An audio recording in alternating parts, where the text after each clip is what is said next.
यहां तक कि सहीफे पेशन गोई के जरिए एक नए नाम के साथ उनका तारफ कराते हैं। यिर्मयाह 50 बाब की आयत नंबर 6 में लिखा है, मेरे लोग भटकी हुई भेड़ों की मानंद है, उनके चरवाहों ने उनको गुमराह कर दिया, उन्होंने उनको पहाड़ों पर ले जाकर छोड़ दिया, वो पहाड़ों से टीलों पर गए और अपने आराम का मकान भूल गए हैं। अपने आराम का मकान। हिजकिय्येल 34 बाब की आयत नंबर 6 में लिखा है, मेरी भेड़ें तमाम पहाड़ों पर और हर एक ऊंचे टीले पर भटकती फिरती थीं। हाँ, मेरी भेड़ें तमाम रूहे जमीन पर तितर बितर हो गईं और किसी ने उनको ना ढूंढा ना उनकी तलाश की। सो हिजकिय्येल 34 बाब आयत नंबर 11 में भी लिखा है, क्योंकि खुदावंद खुदा फरमाता है, देख मैं खुद अपनी भेड़ों की तलाश करूंगा और उनको ढूंढ निकालूंगा, जिस तरह चरवाहा अपने गला की तलाश करता है जबकि वो अपनी भेड़ों के दरमियान हो जो परगिंदा हो गई हैं, उसी तरह मैं अपनी भेड़ों को ढूंढूंगा और उनको हर जगह से जहां वो अबर और तारीकी के दिन तितर बितर हो गई हैं छुड़ा लाऊंगा। हालेलुया। यही से हम एक ऐसा मसला देखना शुरू करते हैं जिसे समझने की जरूरत है। खुदा कहता है कि वो बिखरी हुई है, भेड़ों को बचाएगा। आखिर ये कैसे हो सकता है? आखिर ये क्योंकि खुदा ने यिर्मयाह में कहा कि उसने इसराइल को क्या कर दिया? नहीं जी, तलाक दे दिया। क्यों ढूंढ रहा है वो? सवाल तो ये पैदा होता है, क्यों जी? रीजन क्या है? वो अभी भी कह रहा है मेरी बेड़े। तलाक दे दिया, तलाक के बाद तो शादी नहीं बंदा कर सकता औरत के साथ। क्यों जी कर सकता है? ये तो तौरा का कानून है। क्या खुदा अपने कानून को तोड़ेगा? है जी, तोड़ेगा खुदा कानून को? आप सबकी आवाज नहीं है जी, नहीं ना तोड़ेगा। ये बहुत से लोगों के लिए ये एक आम सा मसला हो सकता है, लेकिन आए गौर करें कि खुदा का अपना कानून औरत को तलाक देने के बारे में क्या कहता है और उससे दोबारा शादी करने का हुक्म क्या है। इस्तस्ना 24 बाब आयत नंबर 3 और 4 में यूं लिखा है, और अगर दूसरा शौहर भी उससे नाखुश रहे और उसका तलाकनामा लिखकर उसके हवाले करे और उसे अपने घर से निकाल दे, या वो दूसरा शौहर जिसने उससे ब्याह किया हो मर जाए, तो उसका पहला शौहर जिसने उसे निकाल दिया था उस औरत के नापाक हो जाने के बाद फिर उससे ब्याह ना करने पाए, क्योंकि ऐसा काम खुदावंद के नजदीक मकरूह है। सो उस मुल्क को जिसे खुदावंद तेरा खुदा विरास के तौर पर तुझको देता है गुनाहगार ना बनाना। यहोवा का अपना कानून यहोवा को 10 कबीलों से दोबारा शादी करने से मना करता है। हालेलुया। फिर भी खुदा उसको वापस लेकर आया। कैसे? वो क्या मिस्ट्री है? वो क्या भेद है? हालेलुया। खुदा ने तो इसको तलाक दे दिया। खुदा ने इसको क्या कर दिया? और तौरा के मुताबिक जिस औरत को तलाक दे दी जाए वो मर्द दोबारा उससे शादी नहीं कर सकता, और ये मकरूह है। ये क्या है? ये मकरूह है। अब यहां एक सवाल जरूर बनता है, किनसे? यहूदियों से। वो जो मसाया के बड़ा खिलाफ है, वो जो मसाया के बड़ा खिलाफ है। खासतौर पर पाकिस्तान के अंदर जो अपने आप को इफ्राइमी कहते हैं और ब्रित खदाशा को छोड़ चुके हैं। अब वो लोग मुझे बगैर ब्रित खदाशा के यहोवा की कौम बनकर दिखाएं, क्योंकि अहदे अतीक ये कह रहा है कि भाई तलाक दे दी गई। क्या हो गई उनको? वो क्या है? अब गैर कौम। वो इसराइल है? मुझे ये हवाले देने की जरूरत नहीं है उन लोगों को कि जी ये देखें हिजकिय्येल की किताब में लिखा है कि उनका इत्तेहाद हो जाएगा, वो दोबारा छड़ियां जमा हो जाएंगी और ये हो जाएगा। ये तो मुझे भी पता, हमने पढ़ा हुआ है, सब ने पढ़ा हुआ है। प्रॉब्लम ये है कि ये जमा कैसे होंगी, किस अल्लाह के तहत होंगी? क्योंकि ला तो ये है कि भाई तलाक देने के बाद औरत से शादी नहीं हो सकती। इस्तस्ना 24 बाब में हमने पढ़ लिया 2 से लेकर 4 आयत तक। क्यों जी?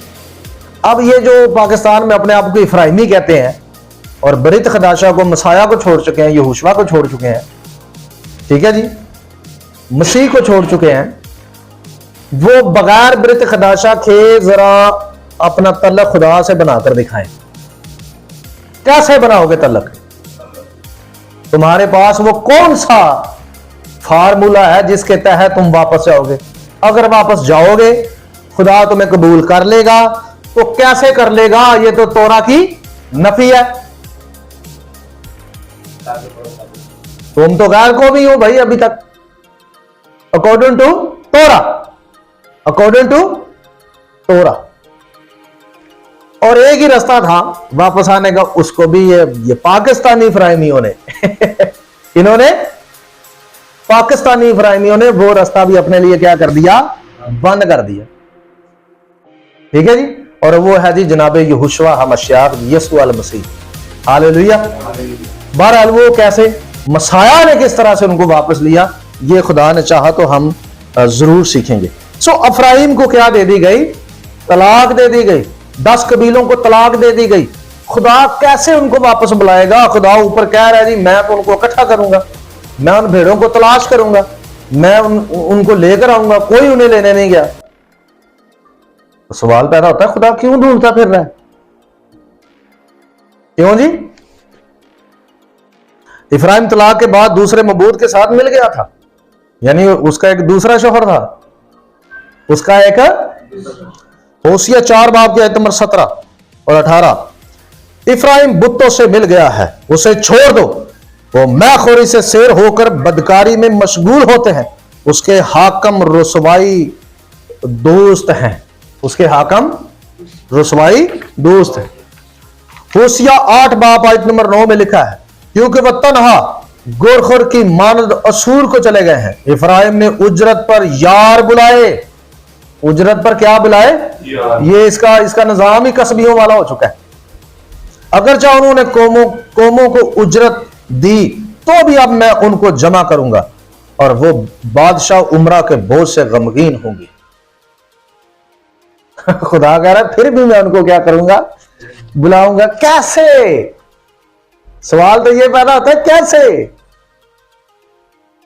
वो दूसरे उसके शौहर हैं, दूसरे उसके यार हैं, तलाक भी हो गई है, और दोबारा खुदा कैसे बुलाएगा? ये प्रोफेसी कर रहा है खुदा नबियों के सहीफों में, हालेलुया जी। होशिया 7 बाब आयत नंबर 8। इफ्राइम दूसरे लोगों से मिलजुल गया। इफ्राइम एक चपाती है जो उल्टाई ना गई, अजनबी उसकी तवानाई को निगल गए और उसको खबर नहीं हुई, और बाल सफेद होने लगे, पर वो बेखबर है, पर वो बेखबर है। इसमें कोई शक नहीं कि बुत परस्ती अफराइम का इरादा था, और यह जाहिर है कि असूर की जलावतनी के बरसों बाद भी जारी रहा, क्योंकि वो बुत परस्त बन गया। यानी और शौहर उसने क्या किए? बना लिए। पहला शौहर पे तलाक दे चुके, उन्हें मजीद कितने शौहर किए ने। वापसी की कोई उम्मीद ना रही और ना है। ठीक है जी, एक ही उम्मीद है, और वो आगे चलकर हम खुदा के फजल से सीखेंगे। ठीक है जी, किसी किस्म की तौबा काम नहीं आने वाली, और वो अपने रास्ते पर चलते रहे। लिहाजा ये हम देखते हैं कि खुदा इफ्राइम को वापस नहीं ला सकता, अकॉर्डिंग टू इस्तस्ना 24 बाब। जी वापस ला सकता है? कोई राह है ही नहीं, दूसरी एक ही राह है, वो अगली क्लास में मैं आप लोगों को बताऊंगा। हिजकियेल 34 बाब आयत नंबर 15 में लिखा है, मैं ही अपने गल्ला को चराऊंगा और उनको लेटाऊंगा। खुदावंद फरमाता है, मैं गुमशुदा की तलाश करूंगा और खारिज शुदा को वापस लाऊंगा, और शिकस्ता को बांधूंगा और बीमारों को तकवीयत दूंगा, लेकिन मोटों और जबरदस्तों को हलाक करूंगा। मैं उनको सियासत का खाना खिलाऊंगा। मिका 2 बाब आयत नंबर 12 में लिखा है, ए यकूब मैं यकीनन तेरे सब लोगों को फ्राहम करूंगा, मैं यकीनन इसराइल के बकरिया को जमा करूंगा, मैं उनको बिसरा की भेड़ों और चरागाह के गल्ला की मानद इकट्ठा करूंगा, और आदमियों का बड़ा शोर होगा। Hallelujah, hallelujah. ये तमाम अंबिया और रबियों के लिए एक बड़ा राज था। वो हैरान थे कि वो किस तरह इससे दोबारा शादी कर सकता है जिसको उसने तलाक दे दी थी, और अपने आप को जिस्म फरोशी के लिए यानी बुत परस्ती के लिए अफराइम ने हवाले करने के लिए कौमों में ऐलान किया। यानी उसने यार बुलाए। उसने क्या किया? खुदा उन रास्तबाज कवानीन को नहीं तोड़ सकता जो उसने खुद मुकर्रर किया है। उन्हीं कवानीन से रास्तबाजी कायम होती है और खुद खुदा अपने कवानीन तोड़कर गुनाह नहीं कर सकता, क्योंकि शरा की मुखालफत गुनाह है। शरा की मुखालफत क्या है? गुनाह है। सो खुदा अपने कवानीन को हरगिज नहीं तोड़ेगा। सो खुदा किस तरह से इनको वापस लाएगा, इसके पीछे क्या राज है, क्या मुकाशफा है, ये हम अगली क्लास में देखेंगे। हालेलुया। सो खुदा आप सबको बरकत दे। शलोम अलैकुम।